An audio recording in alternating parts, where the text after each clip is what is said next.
Үзэж таны харж байгаа энэ улаан дэлтэй хүн бол Архангай аймгийн Хушаад сумаас Улаанбаатар хотод ирээд 3 хонжоогоо малчин.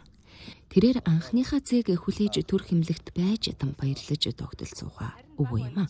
Анхудаа өвөө болох гэж байна. Болох мэдрэмжийг санагалзуулж байна гэсээр охин амарчхыг хүлээх хоорондоо та бидэнд өмссөн дээлээ сонирхуулаад амьдсан юм. Түүний дээлэг ханин энэ жилийн сар шинээр гоё гэж уралжээ. Нудрага бусад дээлнээс харьцангуй жижиг болсон. Иннээс ч том нудрахтай дээл надад хид бий гэсээр нудрах том байхын бэлэгдэл давуу талыг сонирхуулсан юм а. Гойсон дээл бас их нүдэн тусч байна л да. Ялангуяа одоо энэ нудраг бол нэлийн том байна те. Одоо салхи шорооноос сайн хамгаална гэж. Агаар хөл даарахгүй ч хамгаална. Харин баг байна гэж яриад шүү дээ. Жижиг бас энэс те. Энэс том байх уу? Байлгүй яг энэс том.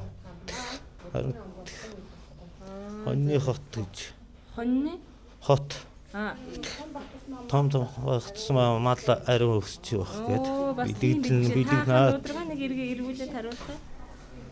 Бидэгшээж бидэгдээр нь. Энэ ингээд бүр юм том байх тусмаа. Тийм нөгөө малын хот хашаахаараа нөгөө том байж мал хойны байх тий. Тий. Архангай хаашаага явал илүү одоо нудраганд илүү томордог гэсэн бэ? Өрн цайтлаадаа их том. Цаатал гэдэг нь ямар? Хотонд тэгээд манай хашаач бас том нудрагтай ерөнхийдөө.